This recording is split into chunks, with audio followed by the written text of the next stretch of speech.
Movie की शुरुआत में हमें 4 लोगों की एक फैमिली दिखाई जाती है, जिस फैमिली में एक मदर, फादर और उनके 2 बच्चे होते हैं, जिसमें यहाँ पर बड़ी बहन का नाम होता है देंजा और जो कि जिम्नास्ट होती है और छोटे भाई का नाम होता है मैथ्यूस, जो कि एक आम बच्चा है और वो कुछ भी स्पोर्ट्स वगैरह खेलना पसंद नहीं करता है, जैसे कि आम बच्चे होते हैं। यहाँ पर उनकी मॉम जो होती है, वो व्लॉगिंग करती है और यहाँ पर जो फादर होते हैं, वो घर पर ही रह कर के कुछ मॉडल्स क्रिएट करते हैं और म्यूजिक प्ले किया करते हैं। यहाँ पर सब कुछ अच्छा चल रहा होता है, लेकिन देखते ही देखते हम कुछ समय के बाद देखते हैं कि इस घर में एक रेवन बर्ड आ जाती है, जिसके बाद सारे लोग डर जाते हैं और ये रेवन बर्ड्स इधर-उधर घूमती रहती है, उड़ती रहती है, जिसकी वजह से यहाँ पर चीज़ें टूटने लगती हैं।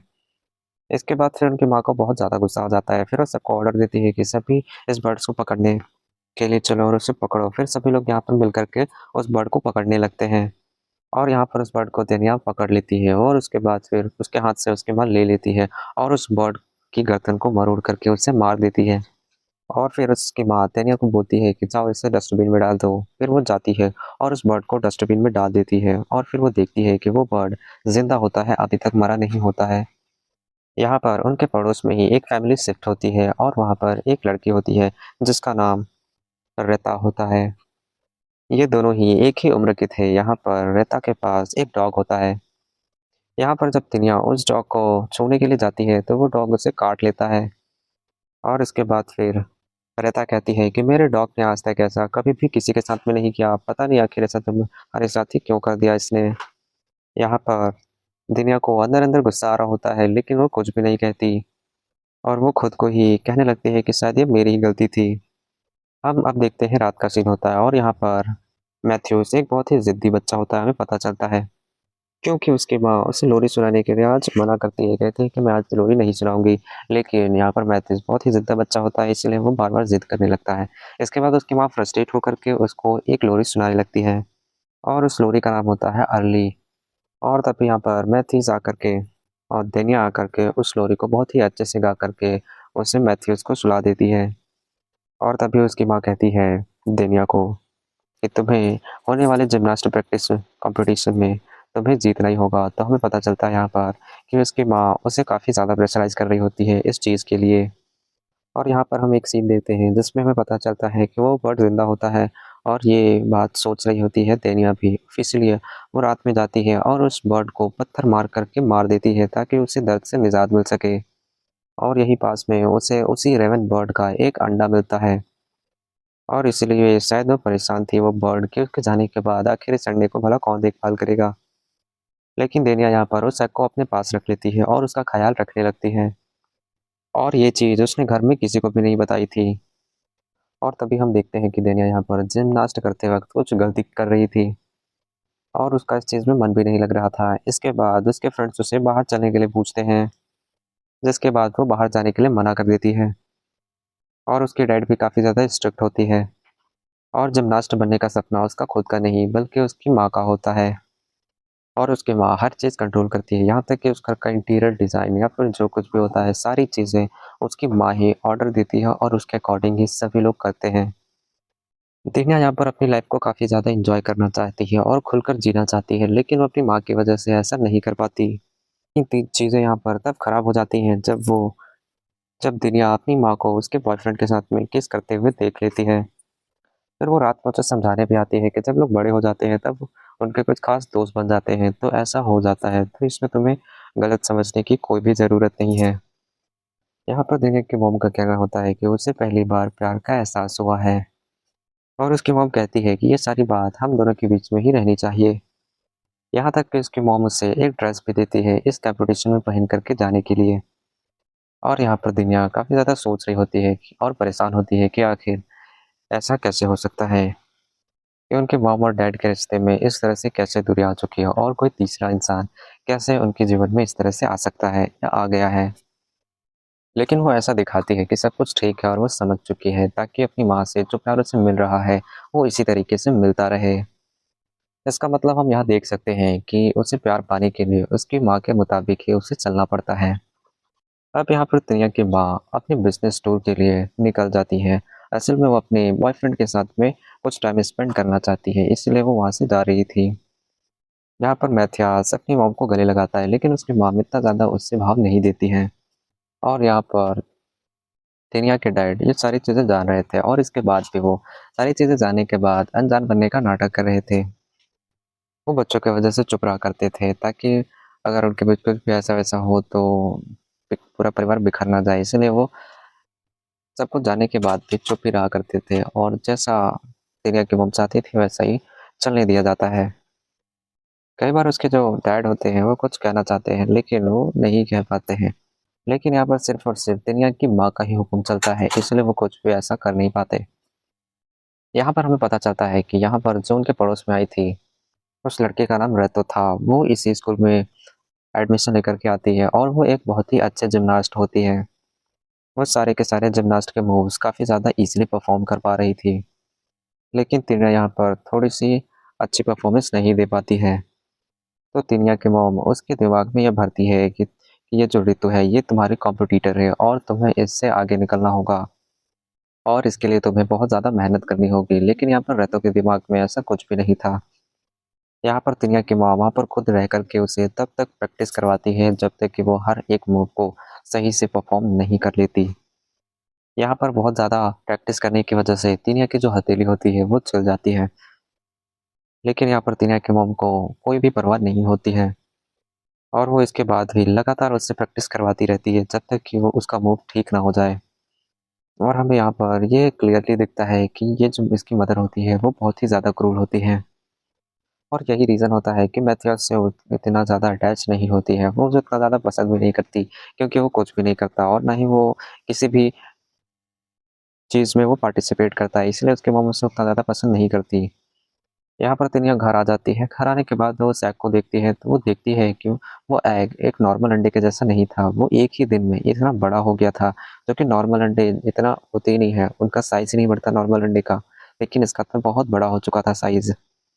फिर तनिया उस एग को अपने टेडी बियर में छुपा देती है और एक दिन फिर वो उस अंडे को छूती है, तो छूने के बाद उसमें से लाल रोशनी निकलने लगती है और ये कोई रेवन बर्ड के जैसा तो नहीं लग रहा था, क्योंकि रेवन बर्ड तो इतने बड़े नहीं होते हैं, लेकिन हम देखते हैं कि धीरे-धीरे वो अंडा बहुत बड़ा हो चुका होता है। हम यहाँ पर वो रीज़न देखते हैं जिसकी वजह से इतनी ज़्यादा क्रूर होती है।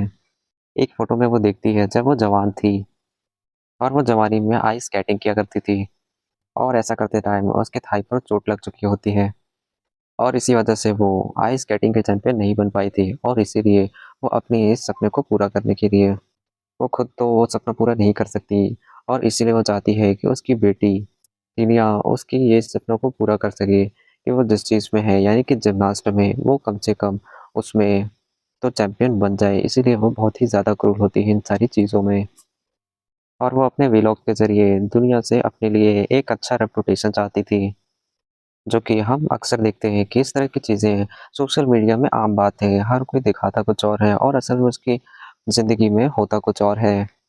यहाँ पर उसकी माँ उसके पास आती है और वो टैरो के लिए कुछ कहती है और वो चीज़ सुनने के बाद तिनिया बहुत ही ज़्यादा शॉक्ड हो जाती है। उसकी माँ कहती है कि वो जितना खुश टैरो के साथ में है, उतना किसी के साथ में नहीं है। मतलब कि वो इनडायरेक्टली ये कह रही थी कि वो उसके लिए कुछ भी कर सकती है, यानी कि वो किसी को भी छोड़ सकती है। और वो कहती है कि वो फिर से ट्रिप पर जाने वाली है और वो भी टैरो के साथ में। जिसके बाद तिनिया यहाँ पर काफ़ी ज़्यादा दुखी हो जाती है और वो उस एग के ऊपर में सर रख कर रोने लगती है और उसमें जो आँसू तिनिया के गिरते हैं, वो उसमें एब्ज़ॉर्ब हो जाते हैं और तभी वो एग टूट जाता है और एक बहुत ही अजीब-सा क्रिएचर बाहर आता है, जो कि एक ह्यूमन और क्रिएचर इन दोनों का ही मिक्सचर होता है। यहाँ पर तिनिया डरी हुई होती है, इसीलिए फिर उसके डैड की आवाज़ सुन लेता है वो क्रिएचर और सुनने के बाद वो खिड़की तोड़ कर के बाहर चला जाता है। और हम देखते हैं अगले दिन कि उस काँच पर घुन लगा हुआ होता है, मतलब कि उस वक़्त भागते हुए उस क्रिएचर को चोट लग चुकी होती है। और तिनिया ने अपने डैड से ये कहा था कि वहाँ पर एक बहुत बड़ी-सी बर्ड आ गई थी। और फिर उसी रात वो क्रिएचर फिर से तिनिया के पास आ जाता है। उसे देखने के बाद पहले तो तिनिया बहुत ज़्यादा डरने लगती है और इसके बाद वो बर्ड तिनिया की नकल करने लगती है, जिसके बाद तिनिया समझ जाती है कि शायद वो उसे अपनी माँ समझ रहा है। उस बर्ड का चेहरा बहुत ही ज़्यादा भयानक था, लेकिन यहाँ पर तिनिया उसे बहुत ही ज़्यादा सुंदर बताती है कि तुम बहुत ही ज़्यादा सुंदर हो। और फिर तिनिया उसे नहलाती है और उसे अपने बेड के नीचे सुलाती है, जैसे कि वो एक छोटा-सा बच्चा हो। वो असल में होता ही है छोटा-सा बच्चा। और तभी हम एक चीज़ नोटिस करते हैं कि ये क्रिएचर और तिनिया दोनों ही एक साथ जुड़े हुए हैं। यहाँ पर रेतो का डॉग बहुत ज़्यादा भौंक रहा होता है, इसीलिए तिनिया ये सोचती है कि मैं उसे जान से मार दूँगी उस कुत्ते को। और फिर यहाँ पर हम देखते हैं कि वो क्रिएचर जाता है और उस कुत्ते का सर धड़ से अलग करके यहाँ पर तिनिया के पास ले आता है। इसके बाद हमें ये पता चल जाता है क्लियरली कि ये दोनों ही एक साथ जुड़े हुए हैं, यानी कि जो कुछ भी तिनिया कहेगी, वो क्रिएचर उसके लिए कर देगा। और हम पता चलता है कि कहीं न कहीं ये सारी चीज़ें तिनिया जानती थी, क्योंकि वो दोनों ही जुड़े हुए थे। यहाँ पर तिनिया उस क्रिएचर की आँखों से ये देख पा रही थी, क्योंकि वो जब भी वो क्रिएचर कहीं भी जाया करता था, तो उसे उस बात का एहसास हो जाता था। और ये देखने के बाद तिनिया शॉक्ड हो जाती है कि ये उसने क्या कर दिया। यहाँ पर तिनिया डॉग के मृत शरीर को देख कर के वो उल्टी कर देती है और वो क्रिएचर वही उल्टी खाने लगता है, यानी कि वोमिटिंग खाने लगता है। जैसे कि एक चिड़िया की माँ अपने बच्चे को खिलाती है, बिल्कुल उसी तरीके से। क्योंकि जो बच्चा होता है, वो खाना चबा नहीं सकता और इसीलिए बच्चा फिर इसी तरीके से खाता है। यहाँ पर तिनिया ये देख कर के शॉक्ड हो जाती है कि उसकी माँ उसके साथ में इतना अच्छा वो थी, इसके बावजूद उसकी माँ उसे नहीं समझती है। थोड़े से प्यार के लिए तिनिया को बहुत ज़्यादा यहाँ पर सब कुछ करना पड़ता है, अपनी माँ के लिए और उसके प्यार के लिए। लेकिन उसका और उस क्रिएचर का जो कनेक्शन होता है, वो तो कुछ अलग ही है। दोनों ने ही एक दूसरे को एक्सेप्ट किया था। फिर हम मैथियास को देखते हैं, वो समझ जाता है कि शायद कुछ ना कुछ तो गड़बड़ है। फिर हमें ये दिखाया जाता है कि जब उस क्रिएचर को तिनिया नहला रही होती है पहली बार, तब वहाँ पर मैथ्यूस बाथरूम में जाना चाहता था, लेकिन यहाँ पर तिनिया मैथ्यूस को बाथरूम में जाने नहीं देती है और इसीलिए मैथ्यूस यहाँ पर काफ़ी ज़्यादा गुस्सा होता है। इसलिए वो अपने फादर को लेकर के आता है और उसे बताता है कि तिनिया उसे बाथरूम जाने नहीं दे रही है, इसलिए उसके फादर उससे पूछने के लिए भी आते हैं उसके साथ में। लेकिन यहाँ पर बेडशीट में ब्लड देख कर के वो चुपचाप वहाँ से चले जाते हैं, क्योंकि शायद से उसके पीरियड साइकिल्स शुरू हो चुके थे। और फिर तिनिया नीचे बेड के नीचे में रहती है और शांत रहती है, ताकि वो बर्ड कोई भी हरकत ना करे। और उस बर्ड का नाम वो रखती है आली। और ये आली वही सॉन्ग होता है जो उसकी मदर स्टार्टिंग में गा रही थी, और इससे तिनिया भी बहुत ही अच्छे से गाती है। और फिर तिनिया अपने उस क्रिएचर के लिए एक बर्ड फूड लेने जाती है और वहीं पर रेता मिल जाती है। और वहाँ पर बाकी भी दोस्त होते हैं और बाकी दोस्त यहाँ पर तिनिया का मजाक उड़ाने लगते हैं। लेकिन रेता यहाँ पर उसके साथ में घर तक आती है। यहाँ पर रेता काफ़ी ज़्यादा दुखी थी, क्योंकि उसका डॉग खो गया था और वो इसीलिए मिसिंग पोस्टर लगा रही थी अपने डॉग का, पर उसे क्या पता कि अब उसका डॉग तो मर चुका है। लेकिन यहाँ पर मैथ्यूस रेता के डॉग को कैरी करते हुए देख लेता है और अब तक उसकी माँ भी टैरो के साथ में रंग-रलियाँ बना कर के घर पहुँच चुकी थी और वो अभी अपने हस्बैंड के साथ में बहुत ज़्यादा प्यार से पेश आ रही थी। उसे देख कर के ऐसा लग ही नहीं रहा था कि उसने अभी भी कुछ भी गलत करके घर पे पहुँची हो। अब यहाँ पर तेनिया की माँ उसे एक पिंग पोंग देती है, लेकिन यहाँ पर उसकी माँ मैथ्यूस को कुछ भी गिफ्ट नहीं लेकर के आती है उसके लिए।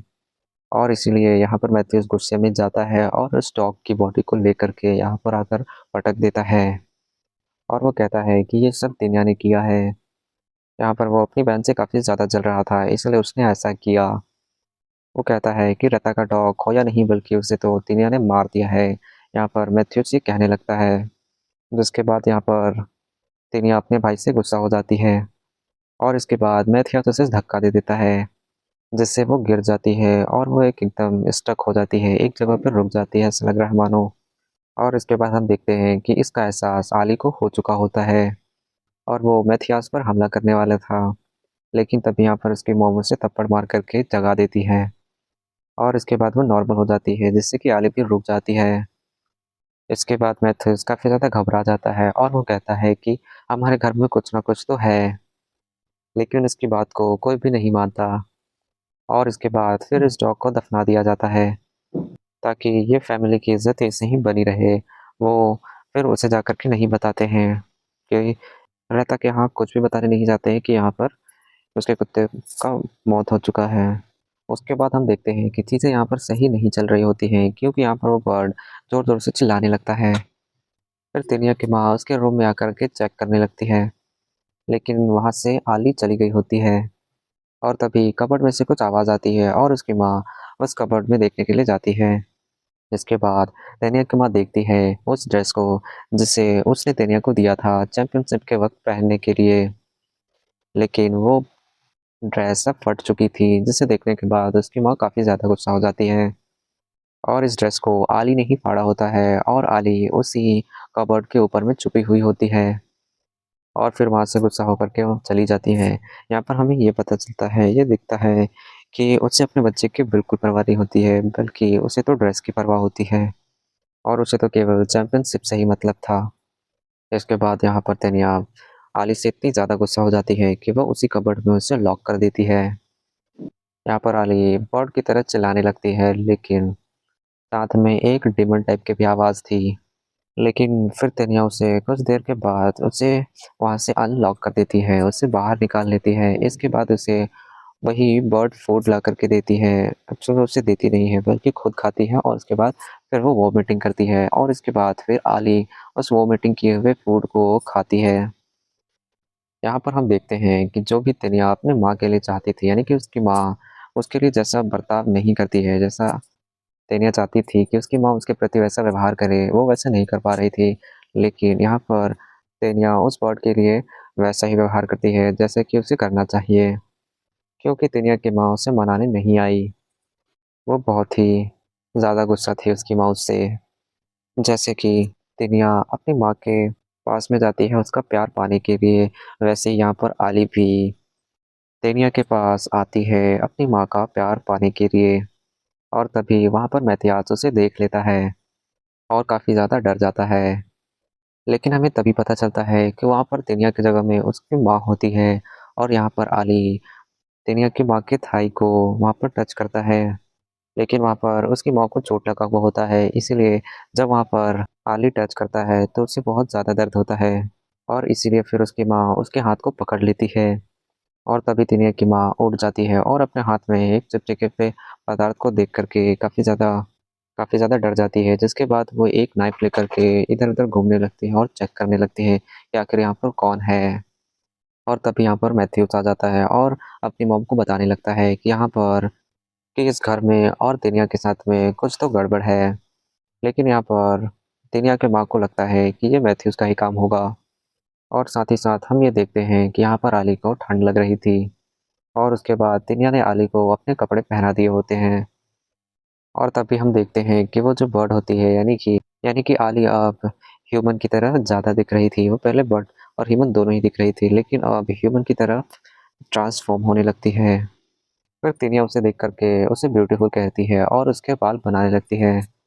यहाँ पर जो तिनिया होती है वो आली की हर एक कमी की बात भी, मतलब उसकी खूबसूरती या फिर बदसूरती को देखे बिना ही उसे एक्सेप्ट कर रही थी और उससे प्यार कर रही थी। बिल्कुल वैसे ही तिनिया भी अपने मॉम से चाहती थी कि उसकी मॉम भी इसी तरीके से उसको प्यार करे।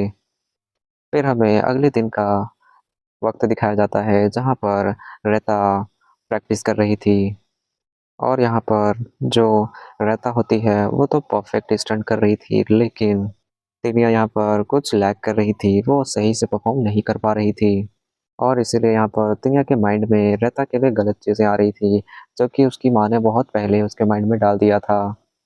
और तभी वहाँ से रेता अकेली ही घर जाने लगती है और जैसे ही तनिया ये फ़ील करती है, वैसे ही वहाँ पर आली भी वो चीज़ फ़ील करती है और फिर यहाँ पर फिर तनिया को ये लगता है कि मुझे ऐसा नहीं करना चाहिए और फिर वो बचाने के लिए वहाँ रेता के पास जाने के लिए सोचती है कि मुझे उसके पास जाकर के उसे बचाना चाहिए, क्योंकि उसकी जान अब खतरे में है। और हम तभी देखते हैं कि आली ने अब रेता पर अटैक कर दिया होता है और हम तभी यहाँ पर आली को देखते हैं कि वो अब बिल्कुल ही एक इंसान की तरह लग रही थी। यहाँ पर जब तनिया घर पर पहुँचती है तब वो देखती है कि यहाँ पर आली की चोंच गिरी हुई होती है और हमें ये पता चल जाता है कि यहाँ पर अब वो पूरी तरीके से ह्यूमन बन चुकी है। और फिर हम देखते हैं कि तनिया की माँ तनिया को अपने बॉयफ्रेंड टैरो के घर में कुछ दिनों के लिए ले जाती है, जहाँ पर वो टैरो और उसकी छोटी सी बेटी हेलमेट से मिलते हैं। टैरो यहाँ पर लकड़ी और ओल्ड चीज़ों को रेनोवेट करने का काम किया करता था यहाँ पर उसका घर बिल्कुल भी अच्छा नहीं था, लेकिन टीना की माँ उसे बहुत ही अच्छा घर बताती है, क्योंकि उसकी मॉम टेरो से बहुत ज़्यादा प्यार करती थी। और तभी हमें ये पता चलता है कि टेरो की जो बीवी होती है वो हेल्मी को जन्म देते वक्त ही गुजर गई थी। लेकिन यहाँ पर टीना की माँ तो हेल्मी से काफ़ी ज़्यादा प्यार जता रही थी, ऐसा प्यार जो कि वो अपनी बेटी तक को नहीं देती। और उसी रात में आली भी वहीं पर पहुंच जाती है, और यहाँ पर आली और तिनिया दोनों ही एक साथ में सोते हैं। यहाँ पर तिनिया की माँ सभी को नाश्ते के समय बोलने लगती है कि सभी को अच्छे से बिहेव करना है। और तभी एक कॉल आ जाता है तिनिया की माँ को, और कॉल में से पता चलता है कि रेता के साथ में कुछ बुरा हुआ है। रेता को एक एनिमल ने अटैक कर दिया है, और इसलिए रेता अब हॉस्पिटल में है। खाने के टेबल में हम तनिया को देखते हैं, वो ज़्यादा नहीं बल्कि थोड़ा सा ही खाती है। जिसके बाद टैरो कहता है कि तुम इतना थोड़ा सा क्यों खा रही हो, तुम और ले लो, यहाँ पर बिल्कुल मत शर्माना। और फिर यहाँ पर तनिया खुश हो जाती है, और हम देखते हैं कि वो लोग वहाँ पर मस्ती कर रहे होते हैं। और फिर हमें पता चलता है कि यहाँ पर तनिया इतने सालों के बाद इतना खुश थी, क्योंकि इससे पहले तो उसकी माँ उसके साथ में काफ़ी ज़्यादा स्ट्रिक्ट थी। और अब हम देखते हैं कि तनिया लता को देखने के लिए उसके हॉस्पिटल में जाती है। और फिर तनिया जैसे ही लता का हाथ पकड़ती है, यहाँ पर लता चिल्लाने लगती है, क्योंकि उसने उस क्रिएचर को तेनिया का ही कपड़ा पहने हुए देखा था। तो उसे लगता है कि वो तेनिया ही होगी जिसने कि वो क्रिएचर बन करके उसे मारने की कोशिश की। जिसके बाद तेनिया डर जाती है और वहाँ से वापस आ जाती है, और वो खुद को थप्पड़ भी मारती है। और उसे काफ़ी ज़्यादा इस बात का अफसोस हो रहा था कि उसने काफ़ी ज़्यादा गलती कर दी। और फिर आली वहाँ पर उसे शांत करने लगती है, और हम तभी आली का चेहरा देखते हैं कि अब आली पूरी तरीके से तेनिया के ही चेहरे में बदल चुकी होती है। अगर उसकी आंखों और उसके मुंह में लगे खून को यदि साइड में रख दिया जाए, यानी कि हटा दिया जाए, तो वो पूरी तरीके से तेनिया ही लग रही थी। और यहाँ पर टैरो और तेनिया के बीच में बातचीत होती है। इसके बाद टैरो तेनिया को कुछ चीज़ देता है। यहाँ पर तेनिया काफ़ी ज़्यादा खुश थी, इसीलिए वो टैरो को कुछ स्टंट दिखाने लगती है अपने जिम्नास्ट का। लेकिन यहाँ पर तेनिया फिर से परफेक्ट नहीं कर पाती है, और फिर तेनिया फिर से परफेक्ट करने की कोशिश कर रही होती है। लेकिन यहाँ पर टैरो उसे रोकने की कोशिश करता है कि कोई बात नहीं, अगर तुमसे नहीं हो पा रहा है तो कोई बात नहीं, रुक जाओ। और और टैरो यहाँ पर कहने लगता है कि कोई भी परफेक्ट नहीं होता है। यहाँ पर टैरो तेनिया से कहता है कि तुम्हारी मॉम तुम्हें जिमनास्ट तो बनाना चाहती है, लेकिन क्या तुम जिमनास्ट बनना चाहती हो? इसके बाद तेनिया सोच में पड़ जाती है, और हमें तो ये साफ साफ पता चल ही जाता है उसके चेहरे के एक्सप्रेशन से कि उसे जिमनास्ट करना बिल्कुल पसंद नहीं है। और तभी अंदर से आली चीख रही होती है, क्योंकि उसे भूख लग चुकी होती है। फिर तेनिया अंदर जा करके वो बर्ड फूड खा करके वो वोटिंग करने लगती है, ताकि ताकि आली खाना खा सके। और तभी वहाँ पर टैरो उस गेट को खोलने की कोशिश करता है जहाँ पर तेनिया होती है। और तभी वो उस गेट को खोल लेता है। खोलने के बाद वो देखता है कि वहाँ पर तेनिया है। नहीं, तेनिया वहाँ पर नहीं होती है, बल्कि तेनिया की जगह वहाँ पर तो आली होती है। उसे ऐसा देखने के बाद फिर वो वहाँ से भागने की कोशिश करता है, और तभी उसका हाथ दरवाजे से फंस जाता है और उसे चोट लग जाती है। जिसके बाद हम देखते हैं कि तेनिया वापस आकर के टैरो से माफ़ी मांगती है, और टैरो उसे माफ़ भी कर देता है। और हम तेनिया के चेहरे पर ये साफ-साफ देख रहे थे कि वो अपनी माँ से कितना डरती है, और वो इसीलिए टैरो से कहती है कि वो इस बारे में उसकी माँ से ना बताए। और इसके बाद हम देखते हैं कि तेनिया की जिम्नास्टिक कॉम्पिटिशन का वक्त हो चुका होता है, और तभी उसकी माँ वहाँ पर आकर के वो स्टंट परफॉर्म करने के लिए बोलती है। लेकिन यहाँ पर तेनिया वो स्टंट को अच्छे से नहीं कर पाती, जिसकी वजह से तेनिया की माँ वहाँ पर बहुत गुस्सा होने लगती है उस पर, और हेलमी से काफ़ी ज़्यादा प्यार करने लगती है। और यहाँ पर जैसे तेनिया को यहाँ पर उससे चिढ़ लगता है, और तभी वो जो फीलिंग होती है वो आली को यहाँ पर हो जाती है, जो कि हेलमी को मारने की होती है। और तभी तेनिया कहने लगते हैं कि हेलमी को भी हमारे साथ में चलना होगा, क्योंकि उसे ये पता चल चुका होता है कि यहाँ पर आली उसे कुछ कर देगी। यहाँ पर हम ये देखते हैं कि आली की जो भी बिहेवियर होता है वो टेनिया की ही इनर फॉर्म होती है, यानी कि जो अंदर से जो महसूस करती है वही चीज़ यहाँ पर आली रिप्रेजेंट करती है। और यहाँ पर फिर टेनिया कंपटीशन में होती है, जहाँ उसे ये एहसास हो चुका होता है कि एक कुल्हाड़ी लेकर के हेलमी को मारने जा रही है, और इसलिए वो जानबूझकर अपने हाथ में चोट लगा लेती है। और वो अपना कॉम्पिटिशन वहीं पर रोक देती है।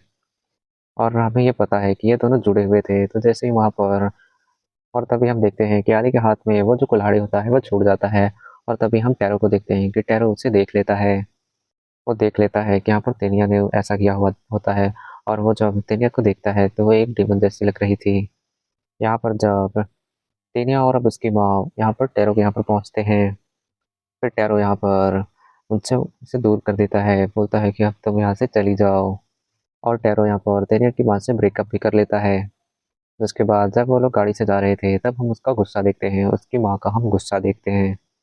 वो अपना सर स्टीयरिंग व्हील के ऊपर पटकने लगती है, जिसकी वजह से उसके ब्लड आने लगता है। लेकिन अचानक से वो ओके हो जाती है। और फिर वो लोग यहाँ पर घर में पहुंच जाते हैं। यहाँ पर मैथ्यूस के जो फादर होते हैं वो ये देख करके शॉक हो जाते हैं कि वो लोग इतनी जल्दी कैसे आ गए। जहाँ पर वो अपने हस्बैंड को एक बहुत ही खतरनाक वाली किस देती है। और ऐसा लग रहा था कि वो पूरी तरीके से मेंटल हो चुकी है, लेकिन वो ऐसा दिखाती है कि वो भी बिल्कुल नॉर्मल है। लेकिन यहाँ पर उसका पति उससे कुछ भी नहीं पूछता है कि उसे ये चोट कैसे लगी और तुम जल्दी वापस कैसे आ गई। वो कुछ भी नहीं कह पाता। वो बिल्कुल चुप रह करके यूं ही देखता रहता है जो कुछ भी यहाँ पर हो रहा होता है। और हम तभी देखते हैं कि आली को यहाँ पर तनी अपने रूम में आने नहीं देती है, वो विंडो से उसे नीचे गिरा देती है। जिसके बाद यहाँ पर तेने के फादर आली को देख लेते हैं और उसे तेने समझ करके उससे बोलते हैं कि आखिर तुम ऐसी हरकतें क्यों कर रही हो। फिर हम तेने की माँ को देखते हैं कि वो अब अपनी जो लगी हुई चोट होती है उसे छुपा रही होती है मेकअप से, और अपने आप को बहुत ही अच्छे तरीके से मेकअप करने लगती है और ब्लॉग शूट करने लगती है। और उस ब्लॉग में कहती है कि फेलियर तो होती रहती है, अब सब कुछ ठीक है, वो फिर से ट्राई करेंगे। यहाँ पर मैथ्यूस भी अपनी बहन को कहता है कि अच्छा हुआ कि वो हार गई। इसके बाद तेनिया दुखी होकर के नहाने चली जाती है और वहाँ पर जाकर के रोने लगती है। और आली भी यहाँ पर कबर्ड के अंदर में रो रही थी, तभी वहाँ पर तेनिया की माँ पहुँच जाती है और उसे देख लेती है। और तेने के मौत से कहती है कि आखिर तुम जंगलियों की तरह बिहेव क्यों कर रही हो और तुम्हारे ऊपर से इतना स्मेल क्यों आ रहा है। फिर वो आली को उसके बालों से पकड़ करके उठा रही होती है। फिर आली इससे गुस्सा हो जाती है, लेकिन आली यहाँ पर तेने की मदर को शांत करने लगती है गले लगा करके। जिसके बाद वो बहुत ही ज़्यादा शॉक्ड हो जाती है ये देख करके। और तभी वहाँ पर तेनिया पहुँच जाती है। जिसके बाद यहाँ पर तेनिया की माँ ये देख करके शॉक्ड हो जाती है कि यहाँ पर दो दो तेनिया हैं। और आली यहाँ पर तेनिया की माँ पर हमला करने वाली थी, तभी यहाँ पर तेनिया उसके सामने आ जाती है। लेकिन तेनिया यहाँ पर उसे रोक देती है और कहती है कि अब तुम्हारी ज़रूरत किसी को भी नहीं है। और फिर हम देखते हैं कि आली को बहुत ज़्यादा दुख पहुंचा होता है इस चीज़ से, और इसलिए वो बहुत ज़्यादा जोर से चिल्लाती है, जिसकी वजह से उसका मुंह भी फट जाता है। और फिर वो वहाँ से चली जाती है। फिर यहाँ पर तेनिया अपने माँ को बताती है कि मैंने उसे बचाया है और मैं उसके लिए उसकी माँ की तरह हूँ, लेकिन अब मैं उससे दूर होना चाहती हूँ। और इसीलिए फिर तेनिया और उसकी माँ चाकू लेकर के उसे ढूंढने लगते हैं। जिसके बाद मैथ्यूस को ये पता चलता है कि ये उसका वहम नहीं था, जिससे वो खुश हो जाता है। इसके बाद उसे यह अच्छा फील होता है कि उसकी बात भी यहाँ पर मानी जा रही है। और फिर यहाँ पर तेनिया की माँ आली को मारने लगती है और तब यहाँ पर तेनिया बीच में आ जाती है, क्योंकि वो खुद को आली की माँ मानती है। और जब तेनिया की माँ आली पर हमला करती है तब उसके सामने में तेनिया आ जाती है, जिसकी वजह से चाकू उसे लग जाता है और उसका जो खून होता है वो आली के मुंह में चला जाता है। जिसके बाद तेनिया की माँ बहुत ज़्यादा रोने लगती है। और फिर हम अचानक देखते हैं कि आली का चेहरा अब बिल्कुल ठीक हो गया था और उसकी आंखें भी नॉर्मल हो जाती हैं और उसकी आवाज़ अब बिल्कुल ही नॉर्मल इंसानों जैसी हो जाती है। और वो तेनिया की माँ को मदर कह करके बुलाती है। जिसके बाद हमें ये समझ में आता है कि ये जो आली थी ये और कोई नहीं, ये उसकी ही एक दूसरी पर्सनालिटी थी और ये सारी चीज़ें उसकी ही एक अलग ही इमोशंस थी। यहाँ पर तेनिया की माँ तेनिया को उसकी अच्छाइयों को ख़त्म करके उसे अपने जैसा ही बना देती है और तेनिया अब वो बन जाती है जो तेनिया की माँ चाहती थी। यहाँ पर जो खून जो तेनिया का होता है वो आली के अंदर जाने का मतलब ये होता है कि अब तेनिया की माँ के जितने भी गुण थे वो अब सारे गुण तेनिया के अंदर पहुंच चुके हैं। फोकस और वही पागलपन जो कि किसी भी काम को करने के लिए बहुत ही ज़्यादा परफेक्ट होता है, जैसे कि उसकी माँ करती है। यहाँ पर हमें इस मूवी में ये भी दिखाया जाता है कि कैसे सोशल मीडिया का लाइफ होता है। लोग अपने आप को दिखाते कुछ हैं और वो होते कुछ और हैं। उसके बाद हमें उनके फादर का दिखाया जाता है कि कैसे लोग मजबूरी में सब कुछ जानते हुए भी वो कुछ भी नहीं कर पाते। क्योंकि उन्हें अच्छे से पता होता है कि अगर उन्होंने कुछ भी किया तो इसका अंजाम बहुत ही बुरा होगा और वो अंजाम को सोचकर ही ऐसा कदम नहीं उठाते। और फिर इस मूवी में पीरियड्स वगैरह के भी बारे में दिखाया गया है। उसके बारे में उतना ज़्यादा टच नहीं किया गया है। बस ये दिखाया गया है कि पीरियड्स उसे आए हुए थे। बस उसके बाद वो सीन कट हो गया। उसके बारे में इतना ज़्यादा कुछ नहीं दिखाया गया था। तो इस मूवी का जो कॉन्क्लूज़न होता है, यानी कि जो सीख हम इससे ले सकते हैं, वो यही ले सकते हैं कि आप जैसे हो, जिस भी तरीके से या आपके अंदर जो कुछ भी कमी हो, उसे एक्सेप्ट करना और अपनी कमियों को दूर करने की कोशिश करनी चाहिए। पर इसका मतलब ये नहीं कि आप उसे दूर करने के चक्कर में अपनी पूरी ज़िंदगी को ही ख़त्म कर दो और एक दूसरी पर्सनैलिटी में ही बदल दो। जैसा कि इस पूरी मूवी में दिखाया गया है कि वो असल में होती तो कुछ और है, पर उसकी माँ की वज़ह से वो कुछ और ही बन जाती है। हमें अपने कमियों को सुधारने पर ही ध्यान देना चाहिए, ना कि अपने पूरे पर्सनैलिटी को ही चेंज कर दिया जाए। बिल्कुल भी बुरी पर्सनैलिटी बनाने में बिल्कुल भी ध्यान नहीं देना चाहिए, जैसा कि इस मूवी में बताया गया था। यहाँ पर जो तिनिया थी, आली, ये रिप्रेज़ेंट करती थी कि वो जैसा फ़ील करती थी अपने आप को, और आलिया का जंगली होना ये प्रेज़ेंट करता था कि तिनिया यहाँ पर कितनी ज़्यादा फ्रस्ट्रेटेड थी। यहाँ पर जो रियल कल्प्रिट होती है, वो उसकी माँ होती है। तो ये थी हैचिंग मूवी की कहानी। उम्मीद है आपको ये पसंद आई होगी। इसे ऑलरेडी कई लोगों ने एक्सप्लेन कर चुका है, लेकिन इसे हमने भी सोचा कि हम भी इसे एक्सप्लेन कर ही दें, और हमने भी इसे किसी चैनल से ही देख करके फिर बनाया हुआ है। तो आपको अगर ये वीडियो पसंद आता है तो हमारे चैनल को सब्सक्राइब करें, लाइक करें और शेयर करें, और मिलते हैं अगले वीडियो में।